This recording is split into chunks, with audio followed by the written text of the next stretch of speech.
श्री कृष्ण का जीवन केवल एक राजा या योद्धा की कहानी नहीं, बल्कि भगवान विष्णु के अवतार की अद्भुत लीला है। उनका जन्म मथुरा के कारागार में हुआ, बचपन गोकुल और वृंदावन में बीता, जहां उन्होंने अपनी बाल लीलाओं से सबका मन मोह लिया। उन्होंने माखन चुराया, गोपियों संग रास रचाया और कालिया नाग जैसे असुरों का संहार किया। उनका जीवन दिखाता है कि ईश्वर का रूप नटखट और प्रेमपूर्ण भी हो सकता है। युवावस्था में कृष्ण ने कंस का वध किया, द्वारका नगरी बसाई और रुक्मिणी सत्यभामा से विवाह किया। वे आदर्श राजा, रणनीतिकार और दार्शनिक थे। महाभारत युद्ध में कृष्ण ने अर्जुन के सारथी बनकर गीता का दिव्य ज्ञान दिया, कर्म, धर्म और मोक्ष के रहस्य समझाए। गीता का उपदेश आज भी लोगों को जीवन की कठिनाइयों का सामना करने और अपने कर्तव्यों का पालन करने की प्रेरणा देता है। कृष्ण का जीवन लीलाओं और संदेशों से भरा है। वे मित्र, गुरु, प्रेमी और शासक हर रूप में मानवता को कुछ सिखाते हैं। उनका चरित्र बहुआयामी है, जो हमें जीवन को जागरूकता और आनंद से जीने की प्रेरणा देता है। महाभारत युद्ध के बाद गांधारी ने कृष्ण को अपने पुत्रों की मृत्यु का दोषी मानकर श्राप दिया कि यदुवंश का नाश होगा और कृष्ण एक शिकारी के हाथों मारे जाएंगे। कुछ वर्षों बाद यदुवंशी अहंकारी हो गए और ऋषियों का अपमान किया। ऋषियों के श्राप से सांब ने लोहे के मूसल को जन्म दिया, जिससे यदुवंश का विनाश हुआ। मूसल को समुद्र में फेंका गया, लेकिन उसका एक टुकड़ा बच गया, जिससे शिकारी जरा ने अपने बाण का सिरा बनाया।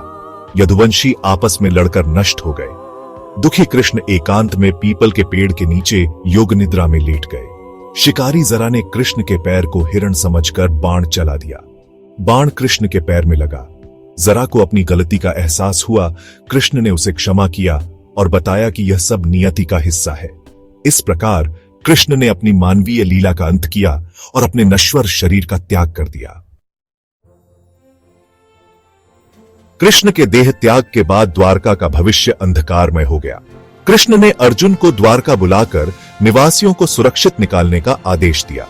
अर्जुन ने सभी को इकट्ठा किया और द्वारका छोड़ने की तैयारी की। लोग अपने घर यादें छोड़ने को मजबूर थे। जैसे ही वे निकले, समुद्र की लहरें द्वारका की ओर बढ़ने लगीं। सोने के महल, चौड़ी सड़कें, मंदिर सब समुद्र में समा गए। अर्जुन और अन्य लोग दूर से अपनी प्रिय नगरी को डूबते देख रहे थे। द्वारका का डूबना केवल प्राकृतिक आपदा नहीं, बल्कि एक युग के अंत का प्रतीक था। यह घटना सिखाती है कि भौतिक संसार की कोई भी वस्तु स्थायी नहीं है। समय के आगे सब नश्वर है। महाभारत के मौसल पर्व और श्रीमद् भागवत पुराण में द्वारका के डूबने का विस्तार से वर्णन है।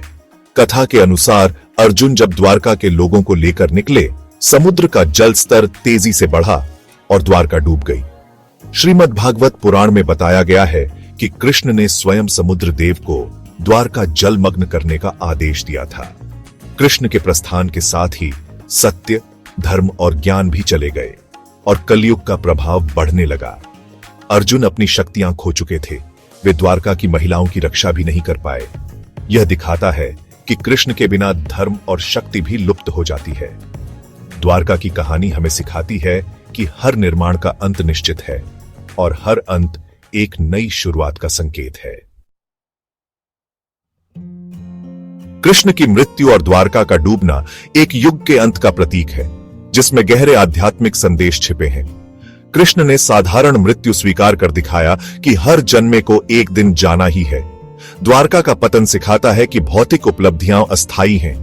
असली धन कर्म, ज्ञान और चरित्र है। सही समय पर चीजों को छोड़ना ही बुद्धिमानी है। मोह ही दुख का कारण है। हर अंत एक नई शुरुआत का अवसर है। कृष्ण की लीला समाप्त हुई ताकि मानवता उनके ज्ञान पर चल सके। कृष्ण के जाने के बाद जिम्मेदारी अब मनुष्य के कंधों पर है कि वह धर्म के मार्ग पर कैसे चलता है। कृष्ण और द्वारका की कहानी हमें आशा और आत्मा की अमरता का संदेश देती है। उनकी शिक्षाएं आज भी जीवित हैं।